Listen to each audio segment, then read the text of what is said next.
How's it going, everybody? Welcome, one and all, as we get to our tale of the tape on the Super Bowl. Uh,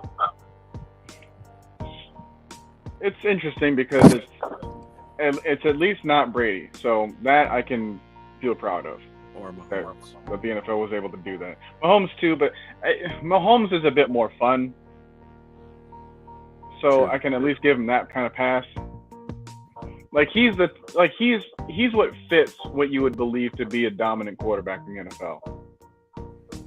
See, sometimes seems like Brady's well, of course, weapons have to bail the quarterback out, but it's a lot of the time this season, or not really this season, but last season, it seemed like his weapons were kind of bailing him out a lot. Oh yeah, I mean if you take a look at a lot of those games, his like on Pro Football Reference, for an example, and you take a look at a decent number of his games, they're all yards after catch. Those are all of his passing yards. Like the yards after catch, for the most part, was more than the actual like amount of yards that he had to throw for. So I mean, I don't really think a 45-year-old quarterback is going to throw for 5,000 yards now. Not to take it away from him, he had a pretty good season, but I'd probably say out of all of that, he probably threw like 4,200. A lot of those came from like yards after catch. At least for probably Mahomes, I could say 25, he can probably throw backwards. 2,500 of them, Yeah, and then the other 2,500 is just gonna be like Godwin or Brown or Gronk or just whatever, like running afterwards. So, but let's get into this year's. So we got our tale of the tape, and it comes to let's start with the quarterback first. I know it's the most intriguing, probably someone that we should be saving for later, but let's dig into this one. So, who's got the upper edge here when it comes to the quarterback position? speaking of draft class, right? Well, in the Super Bowl. Oh, really? I think it's an even playing field. Well, actually, no, let me not say. I think it favors more to Stafford just because he has a little bit more weapons, or should I say, weapons that are more seasoned and more like they're veterans, so they're not as nervous as some of these young guys are, like Jamar. Even though he's went to a national championship game, it's not like a Super Bowl. The Super Bowl is like, of course, it's a Super Bowl. So you have to. I think it leans more towards Cup he hasn't been in the Super Bowl, but he knows how it feels. OBJ's never been here, but he's seasoned and he's went to the playoffs before. I think their running game is a bit better. So plus the defense is, I'd probably have to say Stafford on that one. Okay. Well, I guess I'm going to make my case for Burrow then. The thing about Burrow is that he doesn't have the time in the pocket in order to go out and do the things that Stafford can do, but that hasn't really stopped him. And one thing that actually kind of goes into Burrow's favor is that this is an away environment, where it's like the team that they're facing feels like the home team. It's like it's the same for the Titans, it's the same for the Chiefs. It's like you thought that the Bengals wouldn't do this because of who they are, but they've already kind of proven that wrong, because it's like they've already stopped a team that had veteran experience when it comes to the actual Super Bowl. So you take a look at that aspect of it. You take a look at the fact that they got their own three-headed monster when it comes to wide receiver position. CJ Uzama, I was trying to wait for him to try to see if we can get an injury update on him. I think to see if he's going to play. In his interview that he had, he said, I can't miss this game, so I don't know. But, of course, who wants to miss a Super Bowl? But exactly. At the same time, you don't want to get injured in the Super Bowl and then you're out for some of the season next year when they really need you.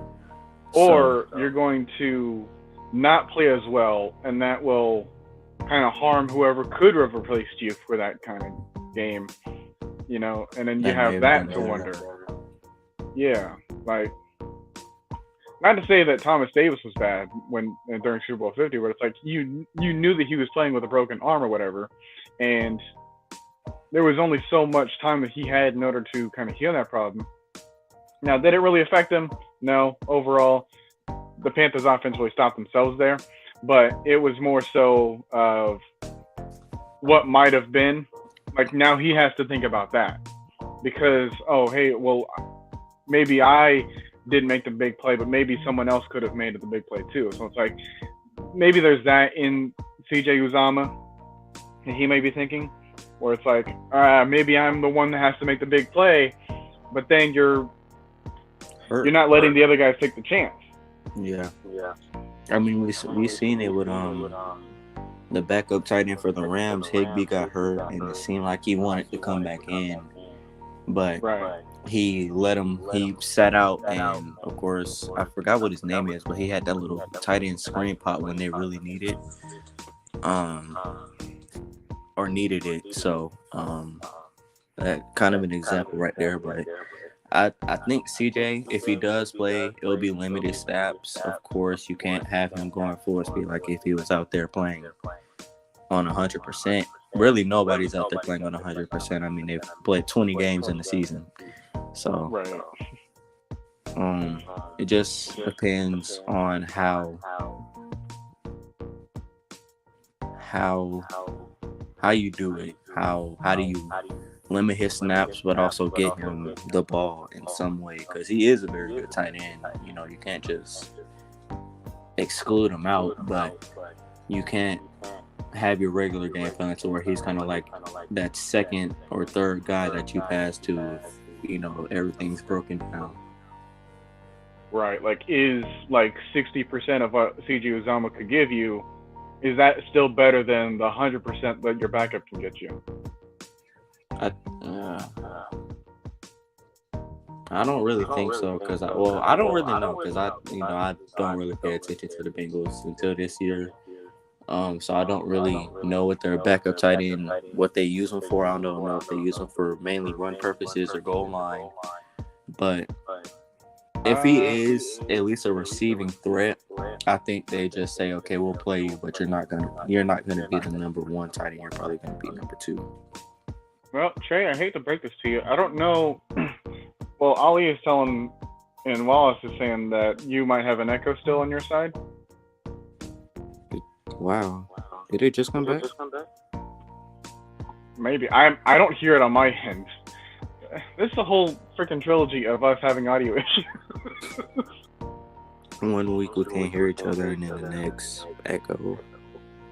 Hold on, let me see if I restart Discord, because I'm using StreamYard through Discord. Let me see if I can restart Discord right quick. Alright, well, he's still his voice echoed to his enemy's souls. Well, speaking of which, I mean, Matt Stafford considered himself to be the soul snatcher of this playoffs. So, tying in everything together.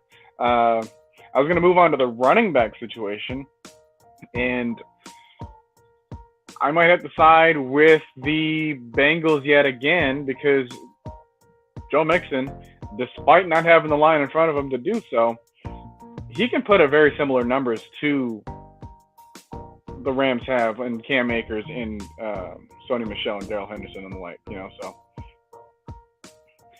All right. Take two. Everyone else in the chat, pay attention. Kind of help us out here. Is it still there? Well, like I said, you're fine when it comes to me hearing you correctly, but let's see how the chat is. In the meantime, we can kind of lower the music a little bit. I'm trying the different stuff. You're still echoing. Should I download StreamYard right quick? But then we have to go through sending it all over again. Let me just restart my entire phone. All right. Hopefully that'll help. You know what? In the meantime, let's see.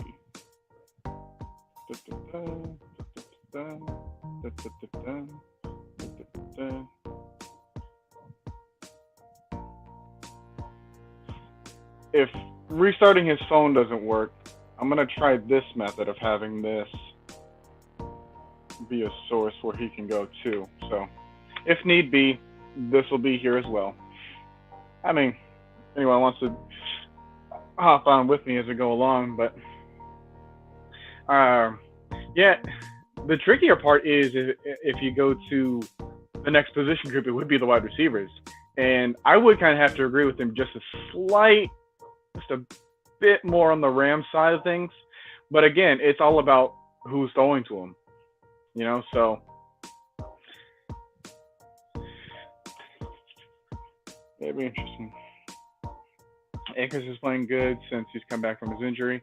Yeah, the only thing that might have concerned me is that the Rams offense as a whole is a bit more turnover prone, and Akers didn't really help himself in that case there against Tampa Bay, for example.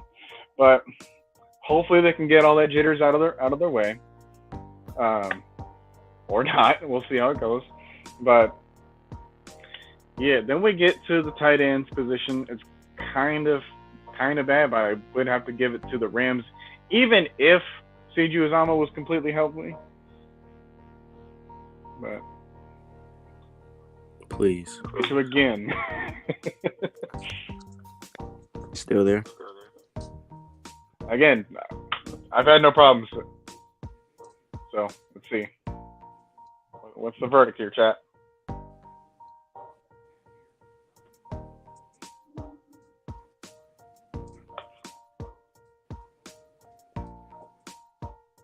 Maybe you can start speaking more. Maybe talk about the offensive line. Oh no! Oh no! Are you serious? Why did I? Man, and it's weird because, like I said, everything is fine on our end. How have we had every other type of problem go on when it comes to our audio? I never saw like it didn't happen last week or Saturday. No. I don't want them to hear it. You know what? If you go to YouTube, I put the link in the chat. Oh, okay, yeah. So maybe try that method and see if that's any better. Okay.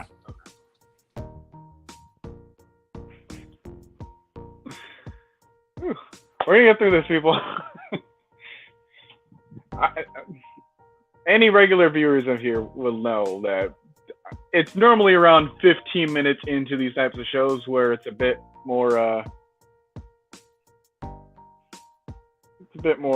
conjoined as a conversation. Are you joined from two places by any chance? I'm not sure what you mean by that, because, like, for example, Ollie, when you and I were on, that was almost the same method, and that seemed fine then. There he is now. But, yeah, offensive line, I don't really think that we have to... Oh, okay, so you're like phone and computer. I think we're both using our phones. So, I know I am, but I'm pretty sure he's using his too. So, I will... Here's the update, though, that I'll give to you while we work on this one more time, is that I will get my own laptop coming in tomorrow. That's what I've heard from FedEx. So, maybe that can smooth things out a little bit more moving along. But, all right. All right, let's see if Safari. Is that messing me over too? Well, again, you're fine here with me. Ellie, is it echoing? Well, chat, let us know.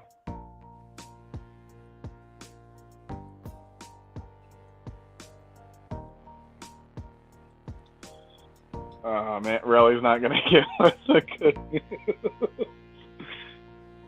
Ah, Are you guys yeah. fine with an echo? I don't want you guys to hear echo, but are y'all fine with it? Again, it's not going to interfere with you and I, but Are you guys sure? Because I want to make sure y'all don't want to hear this the entire time. Are y'all sure y'all straight with the echo?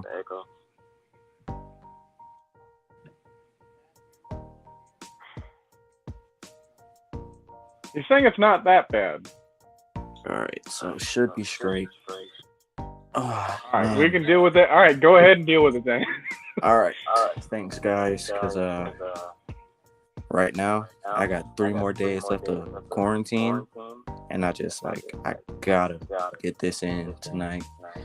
But like I was saying about Uzama, let's finish that up. Okay. Like I was saying, maybe let the backup tight end for the Bengals kind of come in and contribute, but he'll, depending on how that injury goes, because he still has 4 more days left, so it depends on how that injury is going. But if it's like he said, like a sprained MCL, I tore my ACL, so it was still hurting a couple weeks after it tore, and I know a sprained one doesn't feel that much different. So yeah, he'll probably be limited, to be honest. Well, I mean, there's been other offenses in the past where, you know, they had 3 really good receivers, they had a solid running back, and an offensive line. I'll say that much, and then they were able to do good things with it. You know, think of the greatest show on turf, the '99 Rams. Do you know who their quarterback was, or do you know who their tight end was? No. There you have it. But you know the receivers and you knew the running back. So, you know, hey, if what they're doing right now got them this far, I don't see why it couldn't take them any further. And it's just one more game. So, but that being said, I think it's really going to come down to whatever is going to happen on the defensive side of the ball. So let's start from the front to the back and focus on the defensive line. I think it's the Rams. Yeah, it's like the easiest thing to say, but it's not as far away of a stretch as one might think, because the Bengals are just as good, if not better, than the Rams when it comes to stopping the run. So that's kind of why I'm saying that, hey, maybe Joe Mixon's a better running back in this matchup, because he doesn't have to go through the tougher task of the defensive line. So I know what you're thinking. It's like, well, wait a minute, whoa. You have Aaron Donald, you have Leonard Floyd and Von Miller. Yeah, like you have all these other guys, and then whoever was the other person filling in between. I'm trying to remember that other defensive tackle's name, but is it Hardman? Something like, I know it. You mean the bald dude with a beard that looks like he came from prison? Numbers, is it 91 or 92? One of those two, I think. Because they got someone else there that was filling in just nicely for when Sebastian Joseph Day. Remember that name? Yeah. If you guys in the Discord, if you are, you remember that. Yeah, when he stepped in, filled in nicely for that spot. So it kind of lets you know that maybe it's not a one-person show. But yeah, like the Bengals on the other side, you know, they had B.J. Hill, they have DJ Reader, like those guys right there. Tyler Shelvin, another mammoth of a human being that's Trey able to Henderson. And then you got Trey Henderson and Sam Hubbard on the other side too. And I think a lot of people underestimate Hubbard. He, even though he's a good pass rusher, you can kind of, since he's not the lengthy kind of swimmer but faster type edge rusher like Hendrickson, he's that bigger guy to where you can kind of stick him in as a 3-tech and let him kind of bully a left guard with his quickness. But he's big, so I think he's like 6'3", 255. He's very good against the run, and if the Rams have any chance, I mean, their run game struggled against the 49ers, but I think the Bengals have a way better run defense than the 49ers just because it may not be they might not have better linebackers, but their depth as a whole in that front seven just kind of gives them the edge. So I think a lot of people underestimate that run defense. They underestimate the pass rush as well, but that run defense, I think a lot of people are underestimating right now. Yeah, because now that's really forcing the hand to make Matt Stafford do basically everything for the Rams. And you can get him a couple more times and get him an extra few possessions if you can. You know, if you can sack him, you can have a strip sack. You know, Trey Henderson was good at doing that. You have opportunities in order to intercept them. We've seen that before in the playoffs already. And they have good corners too. Yep. And it's not like they're household names, although maybe Eli Apple is in some states. But Kilton, Uzi, the thing is that they just do their job. Yeah. It's kind of like the Falcons cornerbacks in 2016. They weren't household top 10 names like Trufant. I mean, like, he could have been the top 10 without the injuries, but like he wasn't a household name. Alford wasn't even known until that 2016 season. And of course you had Brian Poole playing the slot. And they weren't the greatest corners, but they were just young and hungry and feisty to where they did their job well enough to be opportunistic and to get picks and turnovers and not allow a lot. They didn't allow a lot of they allowed big plays in the regular season, but as far as the playoffs, I don't think they allowed a lot of big plays. Well, I mean, because they really tightened the ship in the second half against Kansas City too. You got to remember that. Yeah. They held what I would believe to be a slightly more powerful offense than the Rams to 3 points for the rest of the game. You know, and when you had Mahomes at the first half of that game go on a tear the way he did, and for him to have that switch completely shut off for him, kind of makes you think. You know, it's like, hey, that can't happen to Stafford. But if you want the Rams to win, that better not happen to Stafford. Yeah. But then again, we've already seen the case where that same switch was shut off on this entire offense because of what happened in Tampa Bay. Yeah. I mean, that I thought they were going to sell that game, honestly. The way they played in that second half, they shouldn't have won the game. But Cooper Kupp and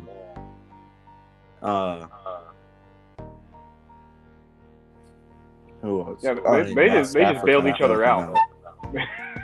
Well, I mean, really, to be honest, Cooper Kupp, just how talented he is, going to bail them out. But they should have lost that game. I mean, it seemed like the defense, not really the defense, but the offense stopped kind of playing hard in that second half. Once they were up 27-3, kind of reminds you of 2017, February 5th, around 8:45 p.m. till 11 o'clock, you know.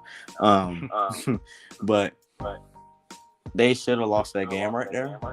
But I think if the Rams end up starting hot, but then the Bengals kind of start storming back, you see how the Rams counteract it. They can. I mean, weeks 18, they blow a 17-0 lead, end up losing the game, nearly end up losing the game to the 49ers after they're up 27-3 and the team starts climbing back. I think if the Rams are up like 20-3, don't count the Bengals out. I mean, like they play well enough to be able to. How do I say? They play well. You have to bring that up, though. Yeah, you just have to bring up the H3 up, though. Come on. I did. Yeah. Pains me too, but I did. Well, I mean, kind of let you know that one, games may be scripted, and two, anything can happen. Yeah. So moving on to the next thing would be the linebacking group. Ali, do you have any opinions since you're here? I'm just getting off work right now. I have my brain is kind of fried. I understand. I don't really have any opinions right now. I really can't think of any. Yeah, that's fair. We kind of put you on the spot, so. I think it's a tie, really. I mean, Logan Wilson and Akeem Davis Gaither have really actually they've been a pretty good duo. For the Bengals. For the Rams, I don't who are their linebackers actually. Now that I think about it. Well, you have.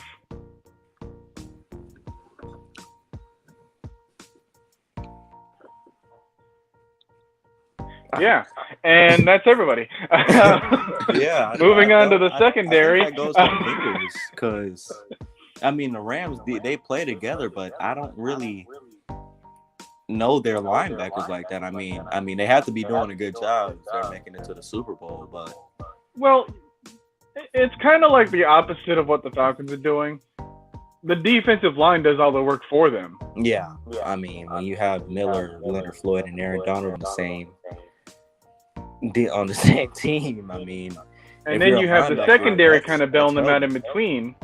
Yeah, I mean, that's heaven right there if you're a linebacking core because you ain't got to cover that much because you got Darius Williams, Ramsey, and Taylor Rapp in the backfield.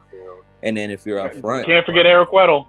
Yeah, and I mean, dude, wasn't that 2018 where he was like, okay, after this Super Bowl, I'm done. And then he probably comes 2019. back.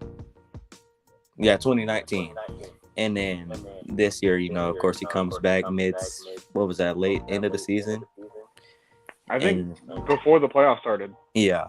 So you have him, and then you have Aaron Donald, Leonard Floyd, Von Miller in the front end. I mean, that's heaven right there for any linebacking core. And just imagine if Foye and Dion were in that linebacker core right there. I mean, how do you score on that? Actually, like 2 covered linebackers that can tackle.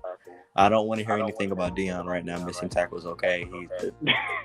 Look, I've heard it all. Dude is a great linebacker, and then you have Foye, who just, I think it's starting to get better than Dion actually. That's a good problem to have. Not because of his skill, but because of his smartness and how he reads quarterbacks. I don't think you ever really saw that with Dion. I think Dion just was able to make plays. Foye is able to read an offense and make a play at the same time because of that, the smartness that he has. And, Dion is just there to make a play, or not make a play, but make plays. And he, did that a lot this year. But, yeah, if you're the Rams linebackers, I don't see how you can really mess up at any point in the season. Yeah, Ali. Yes. Can you do me a favor and look up who the Rams linebackers are? Thank you. See, the thing is that I would have had the time to prepare had not a certain discussion went on and kind of killed a lot of the time. But that's neither here nor there anymore. Let's just say 34. 45, actually. Oh, 45. Wow. That's what that conversation would be called, 45. Yeah, it wasn't Darren Hall, it was Deion Jones. Yeah. So when we get Ali's answer to that, Leonard Floyd, Ernest Jones, Troy Reader, and Von Miller for some reason is also a linebacker. I thought Von Miller was edge. Troy Reader sounds familiar. I think that's number 51. 51, yeah. I remember him. He nearly had that pick against the 49ers a couple weeks ago. If he would have jumped the ball, he probably would have had a pick 6. A good return. Yeah. I think that's number 51. I don't know who the other linebacker is, though. Ernest Jones? Ernest Jones, Troy Reader, and Leonard Floyd. Hey, all I know is that last time they had a linebacker by the name of Jones, with the last name, he did something no one expected. And he was a nobody at that time, too, Mike Jones.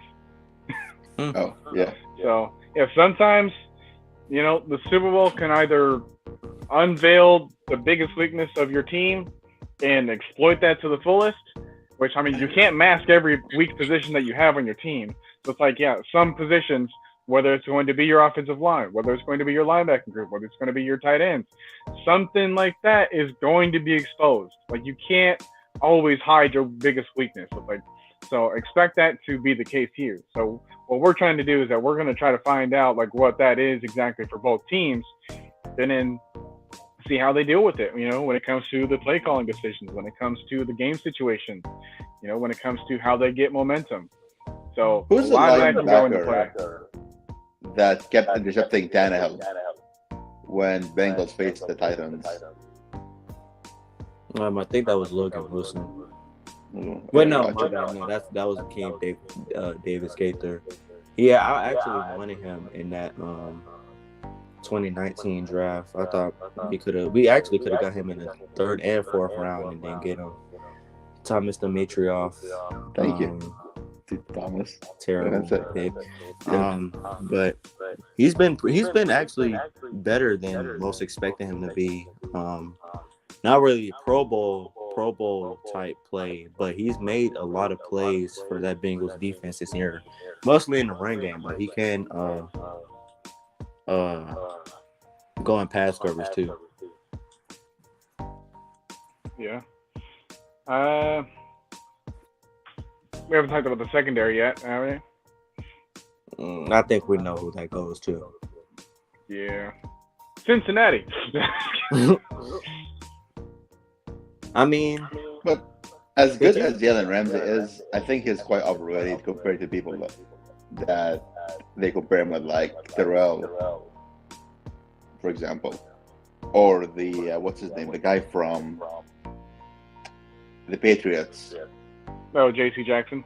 Yes. I mean, I would take him or Terrell any day over Ramsey, honestly. Well, I mean, they're all different styles. Yeah. So, you can throw another one in there too, like Jair Alexander. Although he got hurt for most of the season, so he really couldn't do much. That's right. But I think, to Ramsey's point, he does play a lot more slot than any really true lockdown corner does. Of course, corners when they're playing, when guys like JC and Jair and Terrell are playing man, they might sometimes have to play in the slot.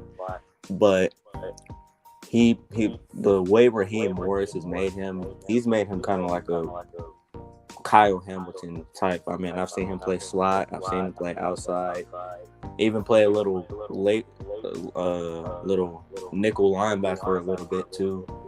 So, he's had a lot of different positions to play in, but checking J.C. Jackson over him, probably not, but maybe Terrell or Jair I'll probably take over him if you're talking about like true lockdown corner. Plus, I think Jair and Terrell kind of more speedy guys too, so they won't get burnt over the middle or over the top. Yeah. Good point. No, good point. Okay, well, here's the biggest thing for me is that before we get to everyone's favorite special teams, I want to get into the coaching, because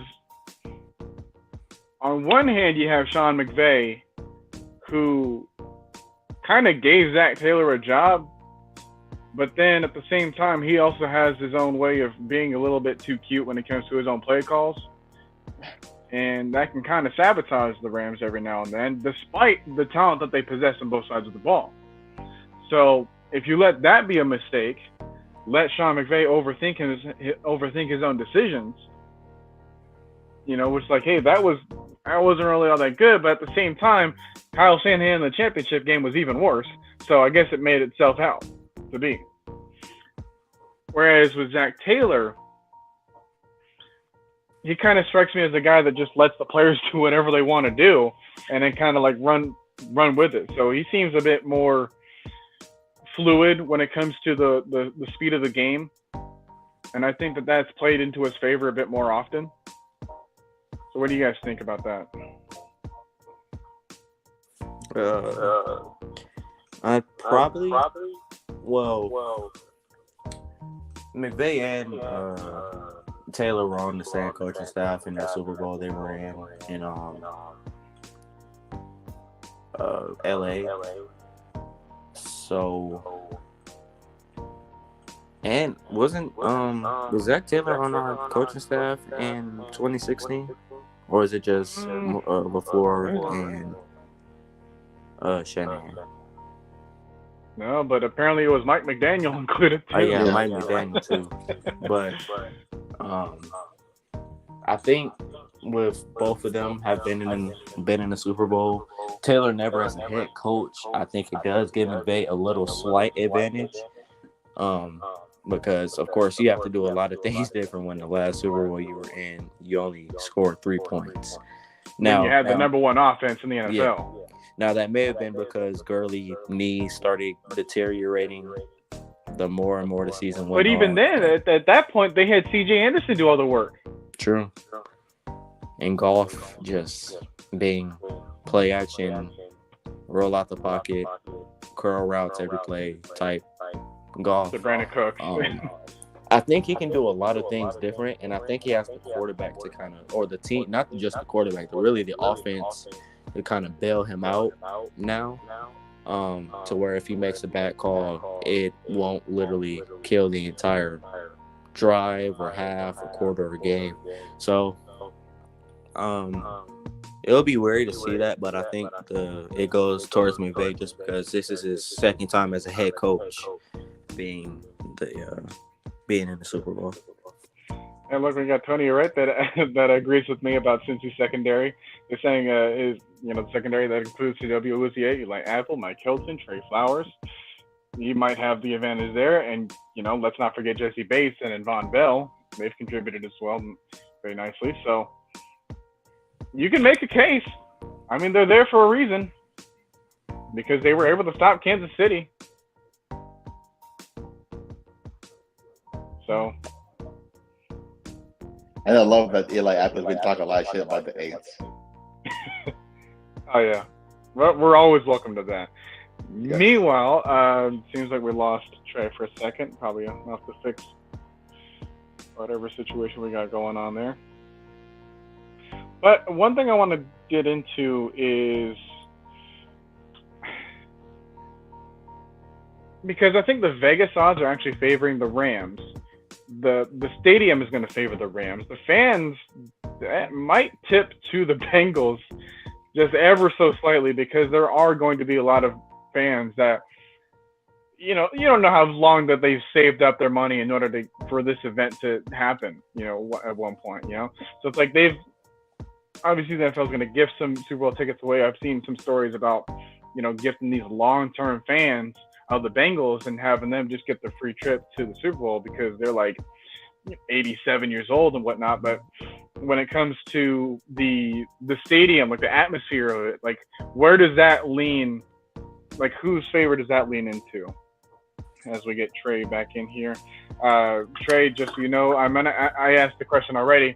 The atmosphere of the stadium, who do you think it favors? Because while obviously it's going to be the Rams stadium, it's going to, Vegas is already favoring them, but I feel like the Bengals fans might show up a little bit more anyways, just because of the passion that fan base has had.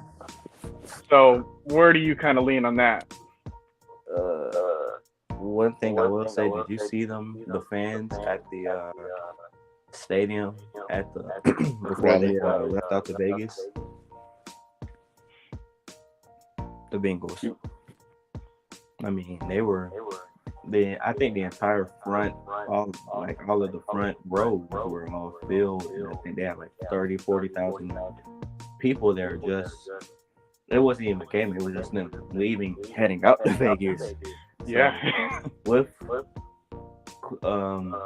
Cincinnati not being like 15 hours plus away, I think there will be a lot more Bengals fans than people expect. Plus, just because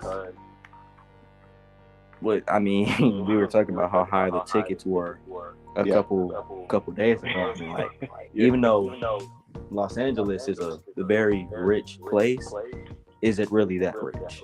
Yeah, I mean, the people there, is it gonna be a lot of Rams fans there, or is it gonna be a lot of Los Angeles fans there? Like, I think it's gonna be the fans who can afford it.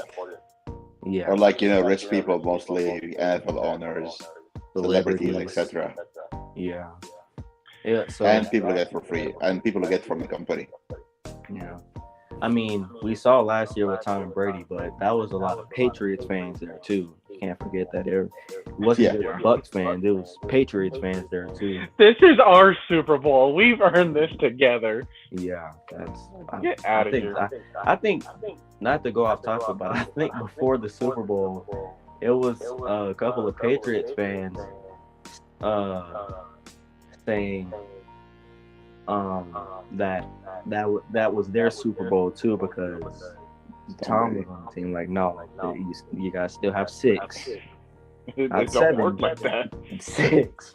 Just because he left and went to a Super Bowl doesn't mean it's yours. Okay, it's 6.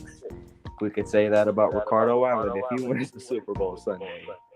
Hey, yo, he was he's on not the even team, a starter, by the way. Like, yeah, like if he was on the team, so if he wins, we win too. Like, no, like, yeah, we're not gonna pull the LaShawn McCoy where he's just on the roster, doesn't play for a single snap, but yet somehow wins back-to-back Super Bowls. Like, nah, that's not how it works, bro. No. I wish it was like that. That'd be great. That'd be fantastic. Not like that. Can you imagine if it worked this way, where it's like, oh, hey, only the people that actually participated in the game would only get the rings if they won, and then like the backups and all that kind of stuff, like they don't get it. Man, that would be terrible. Like, unless if you're on like injured reserve, like if you're injured and you were like determined to be a starter before this, then maybe I can see that. Would you count that Garoppolo has 2 rings or no? He does, because of the Seahawks and ours. Yeah, so that obviously is not going to really go to his name. Yeah. As someone that has earned it, you know. So, but it's interesting because when you have back-to-back years of technically like one of the teams that are playing in their own Super Bowl, like in their home stadium for the Super Bowl, it kind of makes it seem like it's covering something else up. Like, hey, let's have it here. Let's have the Rams be here. That way, we're not gonna, afford like airplane mileage tickets or whatever. Like, it's probably gonna be for some stupid reason, but you can kind of see the NFL doing something like that, where they just cut corners, so they just decide certain things to go certain ways. Not that I really believe in that, but yeah, me neither. But I'm just waiting for the day that Dan Quinn admits that Robert Kraft paid him to sell that Super Bowl. Then I knew it. Or at least Shanahan, like, oh, I'm gonna lose the playbook for a day and see how we are. Man, I will always hate Shanahan for that Super Bowl. I don't care what he does. If he even gives every Atlanta fan $1 million, I would still hate his guts. It's just like, man, like you were 4 minutes and 40 seconds away. You were on their 22. They only had 2 timeouts left. You at least run like a good minute 30 off, and you get 3 points added too, maybe more. If you never know what happened with Devontae Freeman. He was able to make plays that year, and Tevin Coleman. Dude, his first run in that game went for 37 yards. Yeah, and it was on an inside run too. Like, it wasn't a trap play. It was just a straight down the gut. That same drive, they had a check down for Freeman that got a big chunk of yards. It was like 15, 18. Like, Come on, man. Like you're not telling me that all of a sudden, after one play that drive and a couple of big plays, that you can't give them a free, like you can't give the ball to Freeman anymore. It's just like, oh man. But then after a loss of 1 yard, like, man, he's obviously not reliable. Can't run the ball anymore, y'all. Even though we have like over 100 rushing yards in that, we lost 1 yard on the last drive. Oh, gotta give it up. Gotta give it up. Hey guys, hey, we're passing the ball. All right, passing the ball. That right there, that ticked me off a lot. To where it's like, what's the point? Like, and then people want to blame Ryan for the sack, and then it's like, well, you got to remember the very next play after that, he completed a pass to Mohamed Sanu to get them back into where they were before. It was 12 yards too. It was like a 12-yard. It was a first down actually. It was a complete first. It was going to be first and goal. Well, I don't know about a first down because we lost 12 yards, but then we got 12 yards back from that Sanu catch, and then we got the holding penalty, and then we got an incompletion. I thought it was the 1 yard play, throws it, gets the first down, holding call, and then No, we didn't get the first down with that. We just got back to where we were. Oh, like it was like a 6-yard, 7-yard gain? No, it was call. It came right after when Holy caught that incredible catch. Right. So we got that catch, and then we got the loss of 1 yard, and then we got the sack that lost 12 yards, and then we had a completion that got about 13 yards. But then that same play, there was the holding penalty that took us back another 10 yards to really negate that. Then after like a 3rd and 33 or whatever, we tried to complete a pass outside, couldn't complete it because it was to Taylor Gabriel. And and if you guys didn't notice, Devontae. So on that play that Devontae Freeman missed that block, Taylor Gabriel did the mess out of Packers-Tron. They were in like they were like an all-man. It was an all-out blitz. The O-line did their job. They had it secure. All Devontae Freeman had to do was get the outside. If he gets the outside, Taylor Gabriel is downfield for like a 33-yard touchdown. He ran a 4.27. I don't think he gets caught. Yeah. No, he was. I think it was a post route, and after looking at the play, when he's downfield, Matt Ryan's like, oh, he's beat. Like he hit a little double move on Chung. Chung doesn't fall, but he's beat. And Ryan had the arm that year. He still does. Ryan had the arm that year. Deliver it in front, and it's a touchdown. You just gotta give him that slight second in order to make that throw, or which I kind of thought was a bit more convincing. Maybe that's an incomplete pass, and you just called it the wrong thing because, we got to get this ball back to New England.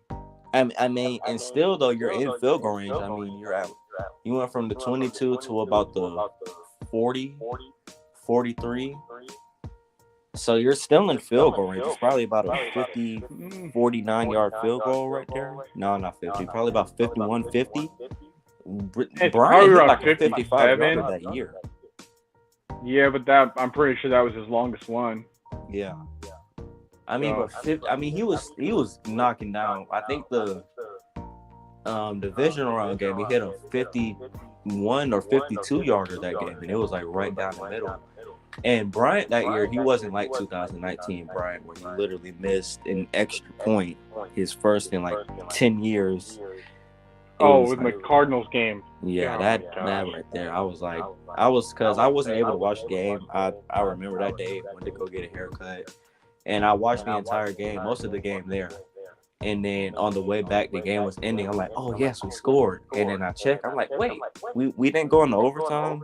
I was like, yeah. They saw the comments. I was like, Bryant missed the field goal. Extra point. I was like, oh.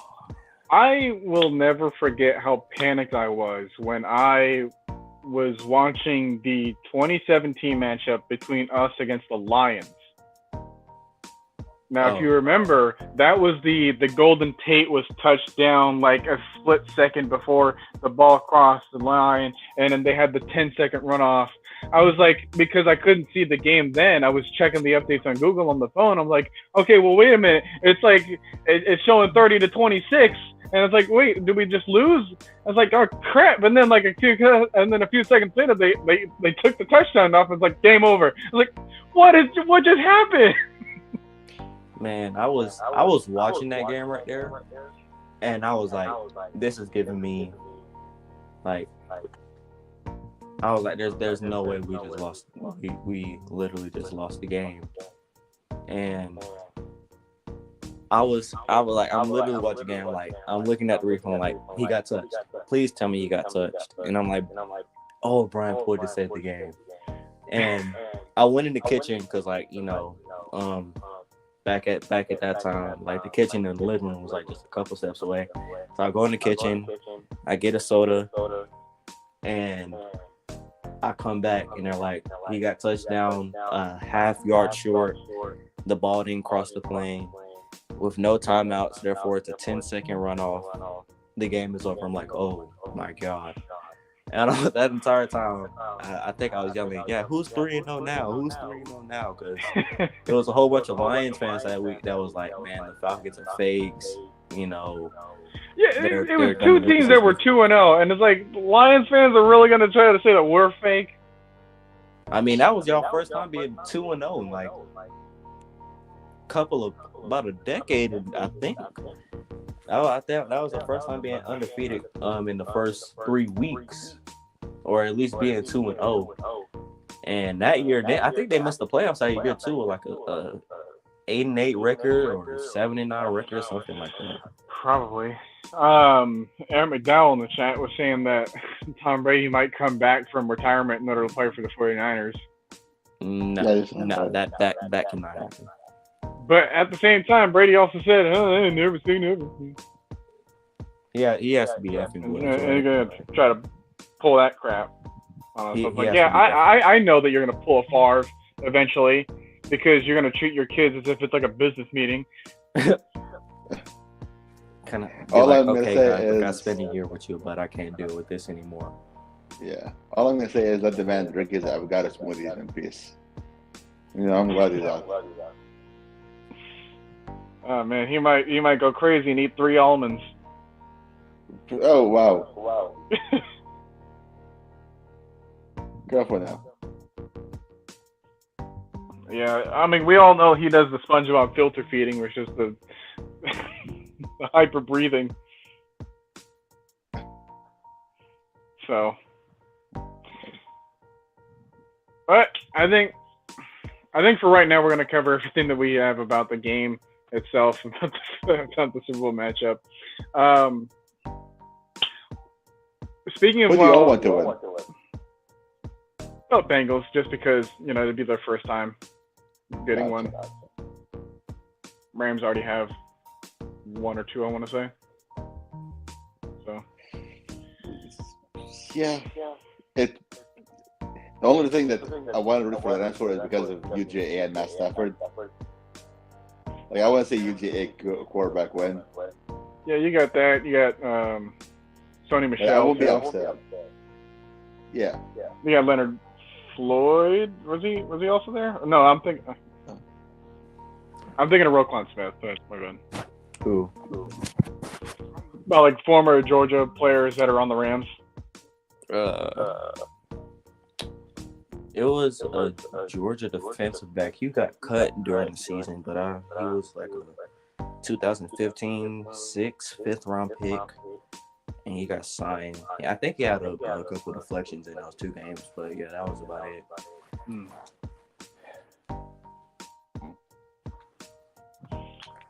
Is Leonard? Was Leonard Floyd? Did he go to Georgia? I was thinking that too. Like, I'm probably thinking of Roquan Smith. I don't know. He may have. Well, Leonard Floyd they use him mainly as a pass rusher too. So. Yeah. I'm looking up right now. All right. Yeah, he went to Georgia. Oh yeah. So. Nice. Guess I was kind of correct. I won't be upset of whichever team wins. I just want UGA to win, basically, or for UGA. Understandable. I mean, I'm still trying to actually find plans for our own Super Bowl kind of get together. So, man, the day we win a Super Bowl, the day I will literally cry like over. I mean, I cried over the Super Bowl, like the last one, but like that's like the day we win a Super Bowl, man. Like that would be the day I might cry on live camera, man. For real. Yeah. I mean, to be honest, is there really a more deserving owner that deserves a Super Bowl more than Art? Given all the other owners that we see in the league that make all these terrible decisions, I'd say without a doubt. If there's an owner in this league that's going to get that's going to get what he deserves, it's going to be him.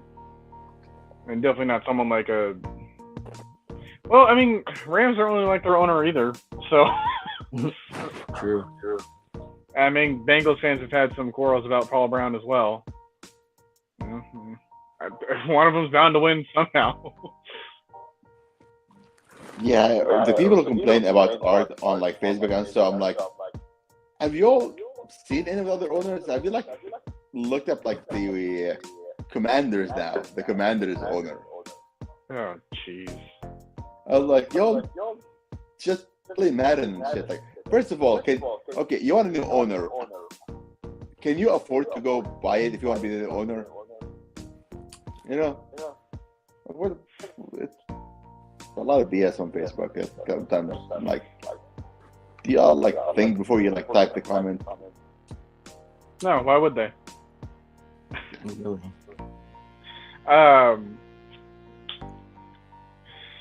So, yeah, getting into that. Speaking of which, Arthur Blank was actually on the radio earlier today, and on NFL Network. Yeah, he had some things to say. So maybe we can get into that for a little bit. Yeah. So when he wanted to make a statement about Calvin Ridley, and he was like, "Hey, what he said." Well, continue. Yeah, I was like, "Hey, we would love for him to be here, but we've done everything we can on our side, and that's kind of what they said the last time that they were asked this question, when it was on a consistent basis. But it was still went down to like, hey, I don't know his decision because, at the end of the day, I'm more concerned for him as a human being than I am as a player. Which, hey, I think that speaks good volumes as to what Arthur Blank is really focused on when it comes to bringing people in. Like, hey, if you're a good person, guess what? You're going to have a chance in order to be around here. So that's rewarding if you've done all that to kind of build your character up and then to not have that taken advantage of by someone else that really doesn't care about who you are so long as how good you are. Because other teams and owners are across the league they're a bit like that. It's like, hey, we'll let the shady person into our building because, hey, he good at football. But kind of like the Bucks, the Antonio Brown situation. Yeah, Bruce Arians didn't want him. He just wanted him because, well, he was suitable for the moment. Yeah, because par for the course, Brady needs more weapons, right? Mm-hmm. So,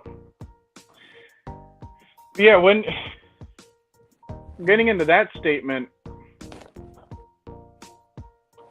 you really kind of know from there, like, hey, the ball's not really in our court, like we kind of thought. It's gonna be more in Ridley's court. So it's like if he steps away, like the worst thing that can happen for us as the Falcons is if he actually retires and we can't do anything about him. Yeah, that would be kind of a like you at least get back out of retirement, come back in here so we can trade you, and then you can retire. I don't care about that. Like you can have that going on. I don't care about that, but that would be just like a FU type move by Calvin right there, because it's like, well, I know you can trade me and get compensation off me, but yeah, you're not gonna get that. It was reported that they're not allowed to speak with him and they have to like work with the agent, which kind of worries me. Yeah, I mean, one of the words that Arthur Blank used was that we did everything for him financially too, which is like, huh. If you're saying that before you really say anything else, it's like you can't just have that be the first thing that comes to mind if everything else was focused on like, hey, like let's get your emotions correct, let's get your life together, if you will. Sometimes you can do that with just a few extra dollars here and there, but we're talking millions. Like that's stuff, at least hundreds of thousands. Like that's not stuff to really be playing around with when you're a football team that has to rely on money in order to keep players on the team for you. When it comes to signing other people that can contribute on the field, when it comes to keeping the rest of the staff in order, so it's like when you're trying to say that you supported him financially, I know your contract didn't move or get maneuvered like that because it really couldn't, because it's still a rookie deal. So what's really going on there? True. Are we still allowed to topple his contract if we keep him?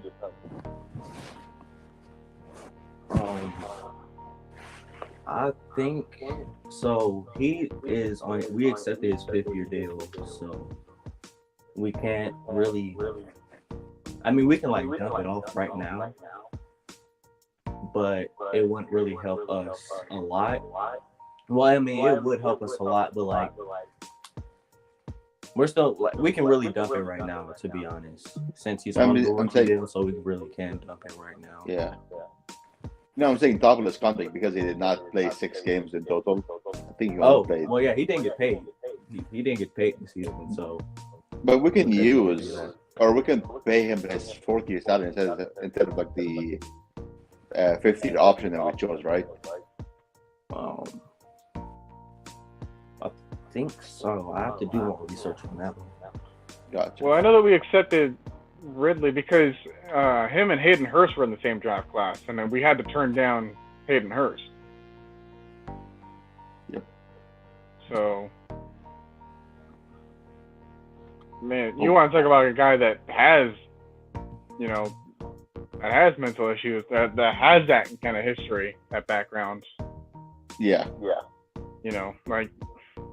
He's like our version of Max Crosby, if you will. Like a guy that was just really down in the gutter on himself and had to get really repositioned back in his life, made sure that he had his priorities in check, and had to let go a lot of the bad habits. And hey,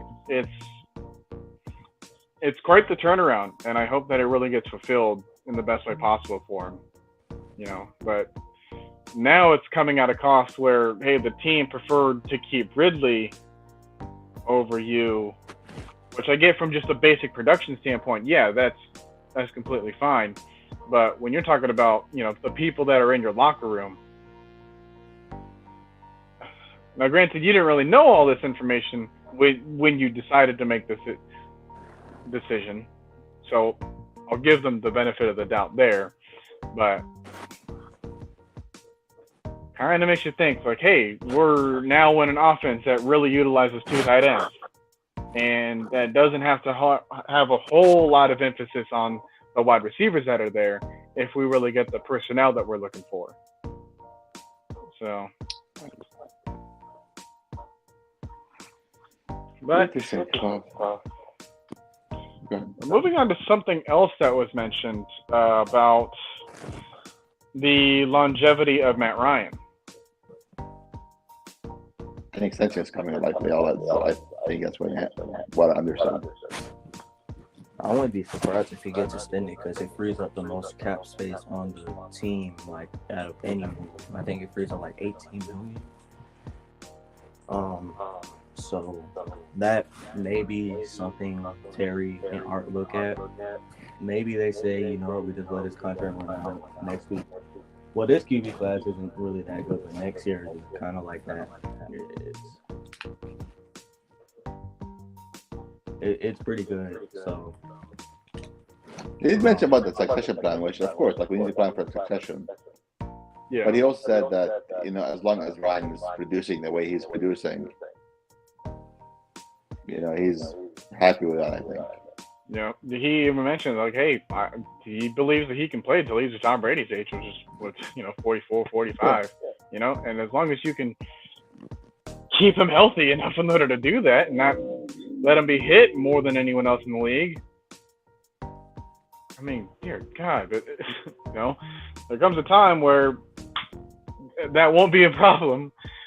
Too late that'll happen, 15 years or whatever after his career started. So, no, I mean, he's had some good O-lines, but they didn't really last long. Yeah, I mean, he had 2016 season. That O-line was pretty decent. I mean, it wasn't like top of the top, but it was decent. You had 2012 season. 2008. But out of 14 years, you can only count really 3 O-lines that kept him upright at least decently. And those years, we went further along than expected.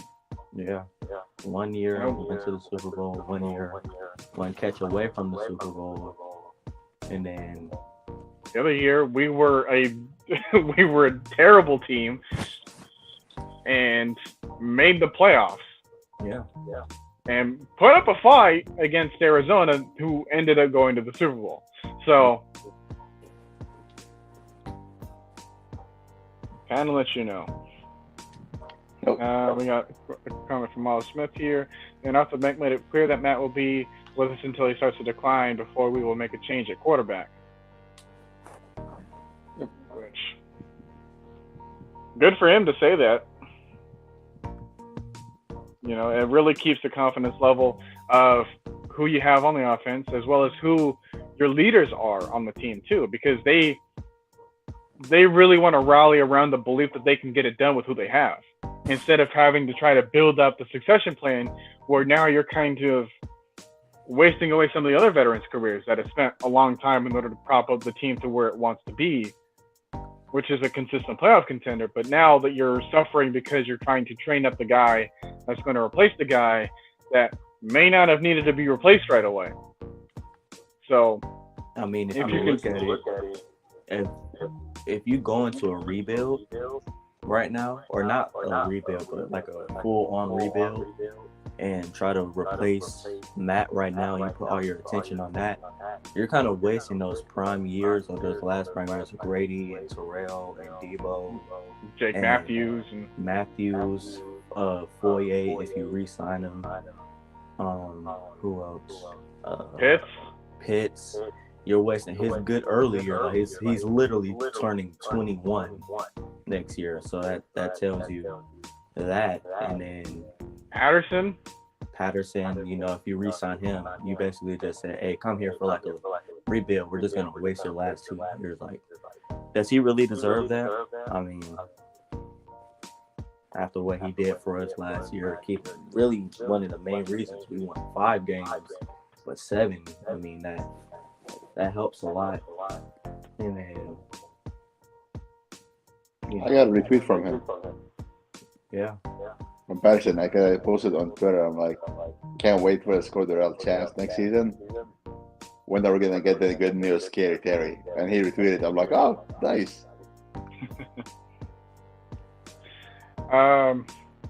But yeah, I mean, so Matt is probably going to get a 2 or 3 year extension this year instead of another restructure, which I don't see much of a problem there with that. Like I said, when you have the quarterback position solved, that really eases the rest of the players that you have, because now you're taking a look at other teams like the Broncos, for example, that have tried to wait for that quarterback to be fixed. Like the Giants, for example, like anyone on the Jets, like anyone on the Bears, like they've been wanting to wait for that quarterback to finally hit And then once it hits, you'll understand why you needed to build up everything else so that, hey, our quarterback can succeed here. You know, you take a look at Jacksonville. Yeah, they got the quarterback, but nothing propped him up to become what he should be. Yeah. So what they had wasn't enough, and then the coaching staff didn't make it any better. So, I mean, if you really think about it, we had really 3 years to where this team could have went a lot further than it was supposed to, but the coaching kind of held it back a lot. Kind of like 2017. I thought if they just would have hired Matt LaFleur, he's basically Kyle Shanahan, but he loves running the ball, not as much, but he knows when to. And I mean, you see what he's doing right now. Of course, the last game I saw, he didn't do so well, but this, I mean, we can't just count him on one game, but he's been doing fairly well, and I was like, okay, if we you know, promote him, it'll just be another high-flying offense. They say he's not ready. They hire Shanahan, and then the offense struggles all over again in a year where the defense was actually good. So I think the last coaching staff made a lot of boneheaded moves. I was just like, why? Hopefully Art and them and the rest of the coaching staff kind of learn from the past regime's mistakes. Yeah, I mean, it's kind of hard not to. I mean, blow a 25-point lead in the Super Bowl. Try not to do that. Have 2 straight 79 seasons and then a 0-5 on the sport and get fired. And let's try not to do that. Yeah, and you know, let's not try to put lipstick on the pig here about those other 2 7-9 seasons, because we were 1-7 in one of those ones, and we were like 4-9 for a good stretch of that for the 2019 season as well. So, I mean, that team was that 1-17 really. Some of the games, if you just coach better in the first couple of weeks, they probably end up being like 11-5, 10-6 at most. Instead, you know, that offense, they started off slow a lot of games, weren't able to score in key situations, and it really hurt them in itself. I was probably thinking that it might not be the coaching because it was more the players getting injured and it was the first year under the new scheme. But if that's 2017 that you're thinking of, 2018 wasn't any better, especially on the defensive side of the ball. Yeah. But no, 2018, that was an injury-riddled year, right? Oh, yeah. Yeah. Deion, Brady, who else? That was the year Duke Riley was starting at linebacker. Oh, I remember that. Dear God, that was... I don't know where he went. Well, I think he went to Philly. Yeah, and then never heard from him. But yeah, I mean, it's not like Julio was a spring chicken either. Yeah. And that our offensive line was completely fixed, so it adds more wear and tear to everyone else that had to do business behind the line of scrimmage. But I think so far we know the kind of owner that Arthur Blank is. He's one that's willing to let the football players do the football things and let the business guys do the business things, so that they're not really too meddled with everything, and that, you know, they can kind of just simply focus on their job, which is a good thing too, because if you have too much on your plate for such an important position, you're more prone to make bad decisions just based off of the responsibility that you have. So you got to remember, like, hey, these people are human, you know, so they can't always make the best decisions, you know, just like we can't always make the best decisions when it comes to even the small things in life. So, but it's just their mistakes just get get consistently put under a microscope, and then we all start to question everything about them. So I would love to see those armchair QBs on the Falcons comments.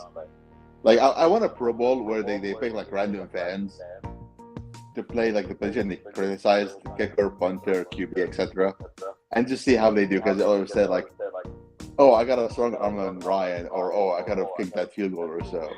yeah, remember the old show called Pros versus Joes? I don't think I've seen that, but tell me about it. I think it was on Sports Center, or ESPN. I don't know why I said Sports Center, but yeah, it was basically you got professional athletes in specific fields. You know, sometimes they would like put like, hey, like we're gonna put a bunch of baseball players and just put them up against a bunch of volunteers that wanted to, you know, have a game against them. You know, and it was just that was the premise of the show. But they would, you know, they would do that across other sports too. So it was really interesting. I wish they would have continued on with that logic, and then just it's like, hey, I think that you'd be good enough for our show because you talking a lot of smack. So hey, come get this work. That'd be awesome. Speaking of getting this work, how's it going, Alex? What's good, Noah? Yeah, have you here? I don't know if you're. I don't know if you just heard, but have you ever heard of a show called Pro versus Joes? I think it might ring a bell. I'm not sure. No? Is anyone in the chat? I know that there are people that are older than me in the chat that's got to remember this. I can't be making this up. This is way too specific for me to be making this up. But yeah, I mean, you got that. You got Ollie's idea of doing that. You also got the fan-controlled football league too, which I don't know what the heck happened to that. But all we remember is that, hey, Johnny Manziel and Josh Gordon were doing that kind of thing there too. But whatever the case may be, some people just really need to learn. Brady remembers. Yes, I'm glad I'm not the only one that's going crazy.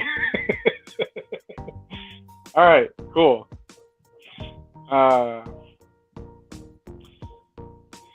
Yeah, let's. Oh, Alex, did you have anything to say about any statements that Arthur might have made earlier today? I don't know if you really kept up with that.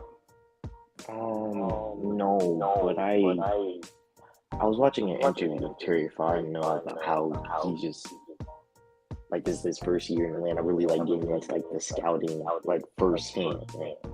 And I thought that was like pretty cool to hear like his insight.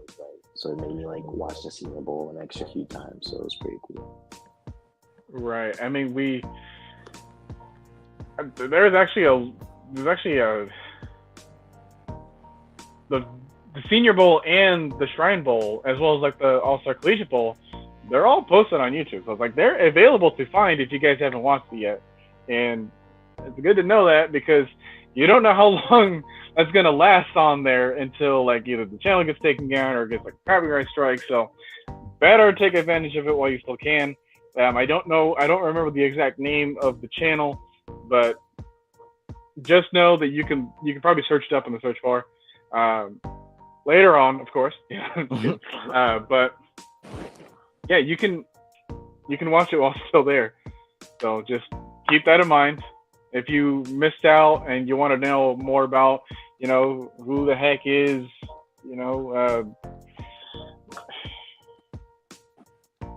what was not Alec Pierce, but there was another receiver. Christian blazing fast, but he's like, huh? Christian Watson. Christian Watson. From North Dakota. No, the guy I'm thinking of, he's like a really small receiver. He's like 5'7", but he's like blazing fast. Oh, Calvin Austin. Calvin Austin, that's what it was. So yeah, if you're wondering, like, hey, who the heck is Calvin Austin, or who the heck is Charleston Rambo or Ty Freifogel, like, just naming receivers at this point, like Dontario Drummond. But yeah, you can quickly get access to that. That's actually something that I want to do eventually when I get the time for it. God's got him. Right. Do you guys have plans for you guys have any occasion for this weekend? Like where you're going to be going or where you're going to be watching the Super Bowl at? Living room, outside of my Yeah. I mean, I like to watch the game, honestly, so most people, like, places I go to watch it, everyone's just, like, talking and, like, blocking the TV, watching commercials, so I'm like, I don't know, like, I just watch the game. So... Yeah, Josh was mentioning David Bell, the sleeper receiver out of Purdue. Yes. Yeah, that's true. That's true. Yeah, he's made some good strides there. There's a good number of receivers this draft. Oh yeah, Jalen Tolbert, I think, is underrated. Mm-hmm. You got that. You got Kyle Phillips, which is a name that if you were to try to go onto like the PFF mock draft simulator, you're not going to find him, unfortunately, because I don't know why they don't have him, but he's not on the list for you to draft him. Believe me, I've tried. I will say it's kind of hard to find some film on him, but I found some. But he's good with the ball in his hands. I like him. Yeah, he runs good routes too. He gets separation really early too, which is great if you have like a struggling offensive line. He does, Like he gets the ball a lot too because if you just need that quick check down or hey, he gets open in less than 2 seconds. So, but kind of sucks for the other receivers in order to try to get their development up because you got guys like Tanner Connor that are really big receivers that can really stretch the field and get separation deep. But if they're taking a lot longer than you'd like, then you just let's just throw to Kyle Phillips because he's open. It just makes your job easier as a quarterback in order to make yourself look good. But yeah, the wide receiver class is really deep. Like there's Sky Moore, who when I initially watched him, I was like, he's like a worse version of Calvin Austin, but like he runs better routes than Calvin Austin, and I don't even think it's close. Like he's, I don't want to call him the best route runner in this class, but he's up there. He's really up there. Like he's giving. I think he might be giving Jameson Williams and Chris Olave, Garrett Wilson a run for his money when it comes to route running. Like he's even in Kyle Phillips. I mean, Chris Olave was someone I was like, yeah, I'm pretty sure he's got the best route running skills. But hey, if he can put up contention with guys like that. The one wide receiver I wanted to, but there's nowhere to get him. I mean, because he's got to be in a first-round pick. Is Treylon Burks. I think he fits really well on offense. But right. What are you gonna say? I was gonna say because of our defensive needs and all, I don't think we can afford to draft him. I wish we can, but I don't see it as a good possibility. Well, at 8, that might be a tough sell for some people.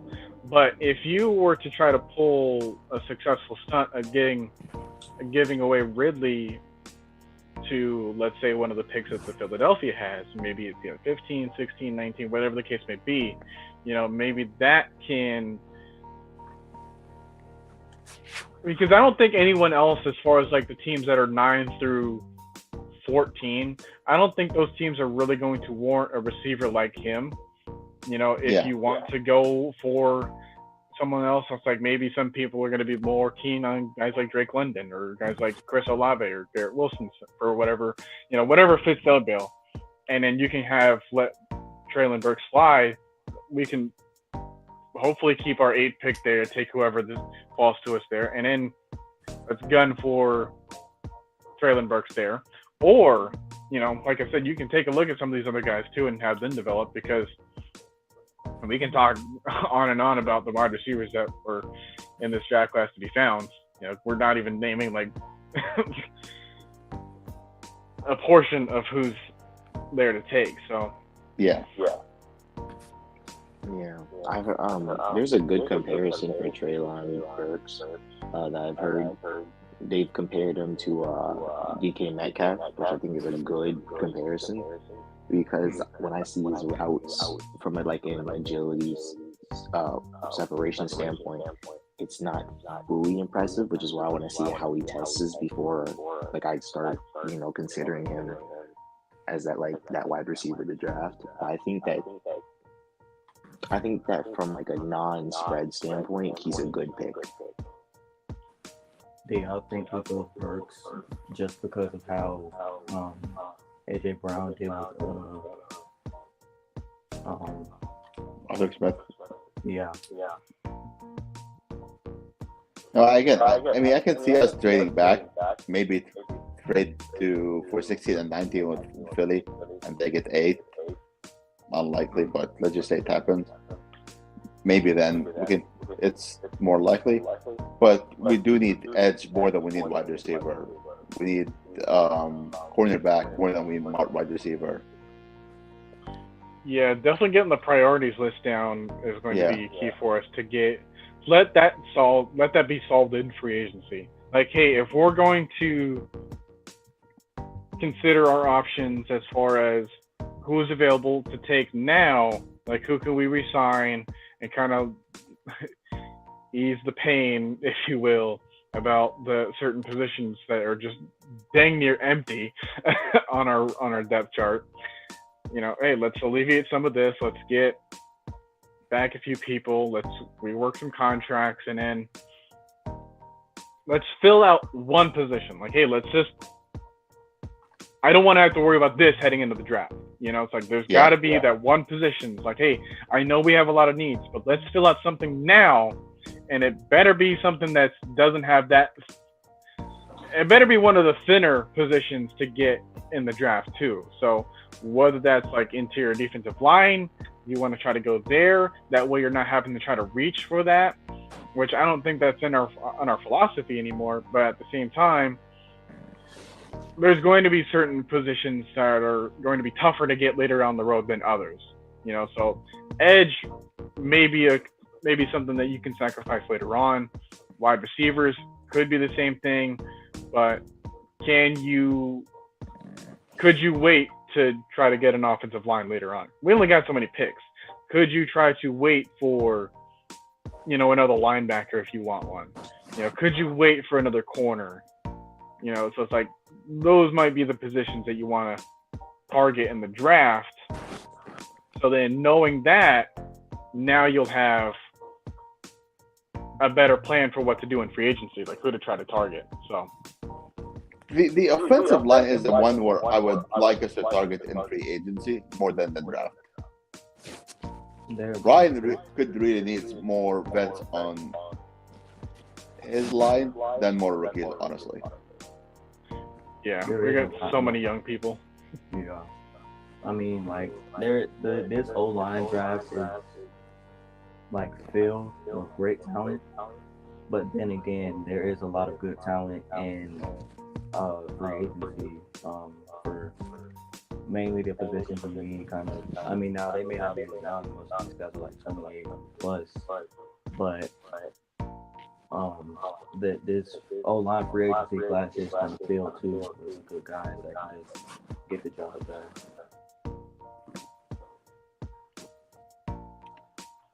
Yeah, well. Now, the keys to draft a wide receiver, I would say, is that it's more expensive to fix in free agency than the other positions. Because, them being the divas that they are, in order to try to get the ball, they're going to want the money as well. Yeah. Right. It's there's always going to be that one or two players you're going to overpay for. I don't really know if we had that this year for us. We really couldn't overpay anybody.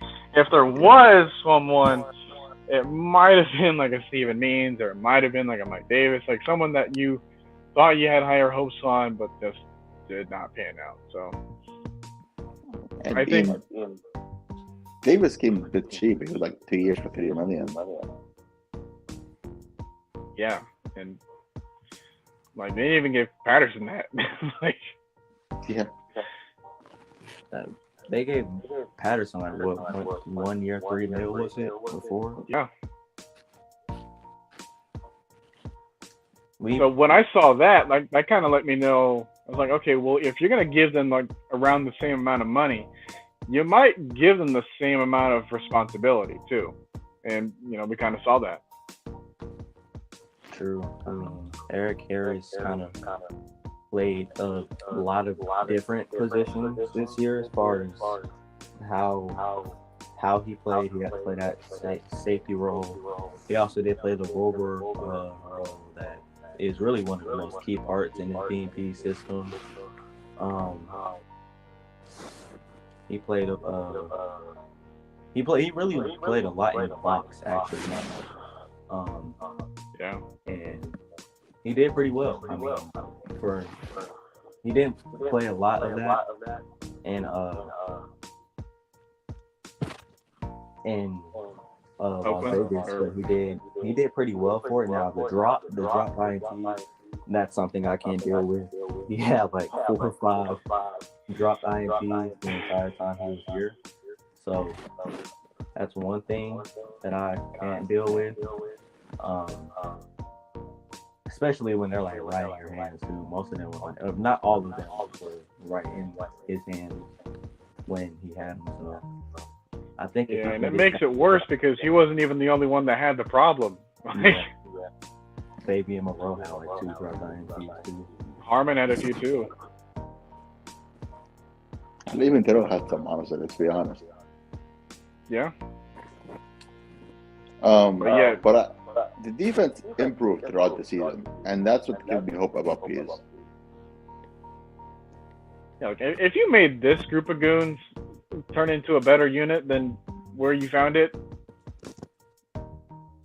wait until we actually give you people to work with. Yeah. Oh boy.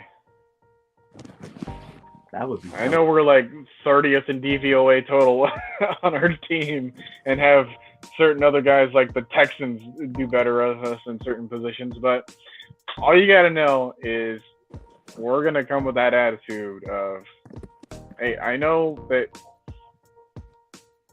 you may not think that we're as good as we think that we are, but we're going to prove you wrong. So. Yeah, and especially that he's admitted that he did not open up more than 20-30% of the playbook because the players were just not ready for it. I mean, he tried to give them more, but they would do worse. Yeah, it's like trying to chug down a gallon of milk. It's literally impossible. I mean, well, a lot of the guys that played, or at least some of the guys that I noticed that struggled, most of them were rookies. Now, of course, Fabian Moreau isn't a rookie. He's a 5-6 year vet, so I expected better from him. But as far as everyone else, I can kind of give them a pass, just because, well, they're rookies. I don't really expect them to pop off, or at least like do better than some of the veterans. But I think going into the second year, I think guys like Richie and Jalen, and Darren Hall will do better than they did this year, just because they have that year under them to get used to the system. Yeah, I mean, same goes for Ogundeji. Yeah. You know, maybe. Or he might be the next Brady Jared a couple hours ago. Despite very little playing time, but sure. But I mean, sorry, go ahead. I wasn't really saying much. I was gonna say you all read the news about our QB coach interviewing for the offensive coordinator role with the Dolphins. Really, I didn't hear that. Oh yeah, our QB coach now interviewing for it with Mike McDaniel and all of them. Who would makes you all like sense. to be our next QB coach? I don't really know who's available. Like Yeah. Josh McCown. Wait. Well, didn't he get hired to The Raiders. Yeah. No, not McDaniels. I was thinking of Josh McCown. Oh. The guy that the He might- Texans he might- are trying to he might get. go to the Texans to be the offensive coordinator there. Well, what I've I heard. mean, maybe kudos for him, but is he really good enough to be? I mean, well, we've seen failed quarterbacks going to offensive coordinator jobs and be magnificent, but like Byron Leftwich right now, Kellen Moore right now. You know, Arthur Smith really isn't a failed quarterback. He's more of a tackle, but still, he wasn't really that good there. So, like even Jim Harbaugh. yeah. And well, I gotta stop myself before I mention Jason Garrett. Jason Garrett is just, I'll tell you what. I think the one coach who would work good with our QB and wide receiver, core and all, would be Joe Brady if we bring him in as QB coach. I think he got hired somewhere else too, though. We did. Yeah, I think he got. I think a couple days after he got fired, he was hired to be another QB coach for the Jags. I think. Jags. Yeah, I think so. He was hired to be a QB coach somewhere. Anyone in the chat? Do you guys know about that?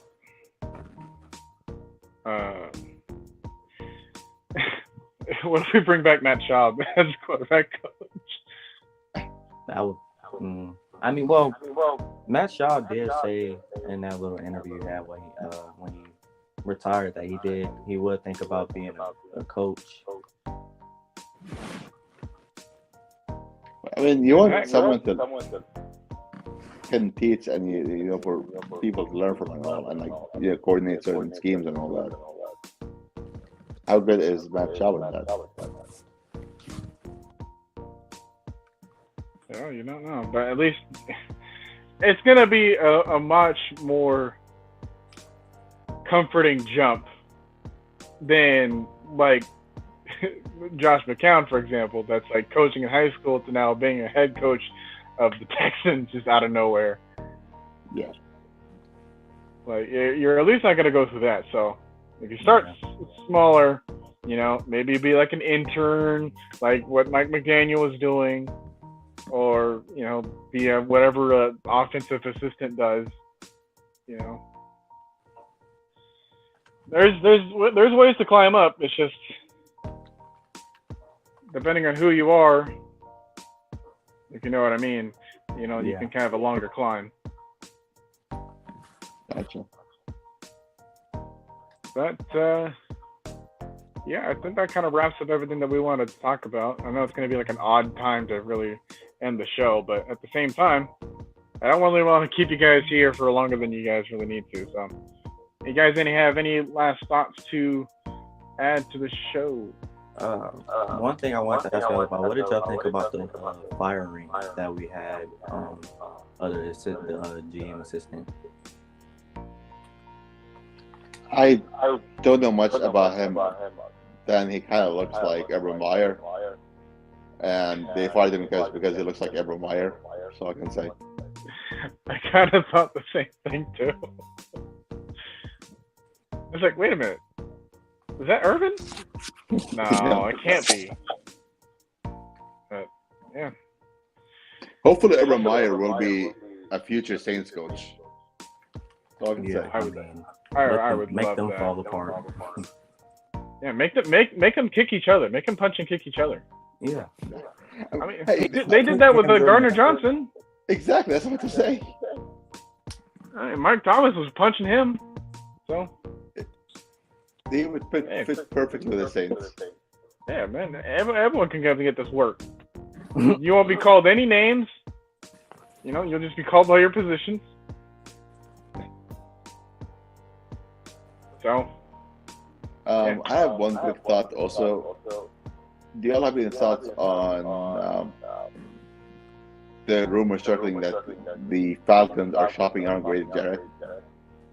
Oh yeah, that too. I don't know why that's Well, coming. what that could mean is that, I can't remember the name of the show, but it was the podcast that's on the Falcons YouTube channel too, with Yeah. Tony McElhaney, Scott Bair, and Chris Rim. But they were kind of mentioning about that same question, like, hey, that could just mean it's just a matter of letting other teams know what the market is for a guy like Grady Jarrett. And that way they can either kind of let them know like who they have in the room and who they need to pay, like what contracts are lining up in there, what they can do as far as trade pick value, and be like, okay, like let's get a comparison when it comes to certain position groups. Okay, so let's say that if we want to try to get a Grady Jarrett, let's be honest, a lot of people would want to have one. A lot of people, apparently not everybody, but when it comes to the value that they provide to the team, they are worth X, Y, and Z amounts of picks and money and players, whatever you want to throw at a team in order to get that player to your side. That could just be all it is, because hey, I could be shopping for a new car. That doesn't mean I got a new car. That just means I'm shopping for one. That just means that I want one, and I want what he has. I so that's not really saying much about anything. It just kind of lets you know that, hey, teams are still valuing Grady Jarrett, and they still want to know, like, they're just wanting to know the market. Gotcha. So, not that he's going anywhere, unless if there's a good enough of a deal, I guess, but we'll see how that goes. I can't really make any final decisions or make any statements about like, oh, hey, like he should leave because he doesn't really perform all that well. And I was like, pump the brakes, recognize who you're talking about, recognize who else is there in order to really complement the style of play that he has. Like when you got a guy that's as dominant as he is, and when you just pair him up with just someone else, whether that could be anyone for a team like Don Terry Poe or Deidre Sanat or just Rashid Hageman, like what, just anyone else there, he will become immediately better. Like that's the kind of guy that we have right now. Yeah, he's just being blocked by 3 people all the time. Yeah, and it's like you think about that. You think about who we try to bring in the building already when it comes to guys like Anthony Rush and Mike Pennell, and knowing that they were kind of kicked into our starting lineup from the streets, but they did their job. Sometimes the one person who did somewhat good last season is Anthony Rush. Oh yeah. I think if we could keep him for cheap, along with Brady, I think that'd be a good idea. Absolutely. I think he can improve. That's true, but I know some guys in the later rounds in this draft too that can really contribute there with the same kind of position. Like Tyler Davis, maybe. I was kind of thinking Marquand McCall. Okay. Another mammoth of a dude, but he's got some quickness to him. He's kind of light on his feet for how big he is. He's a trash talker too, which I really like. So he's a dog.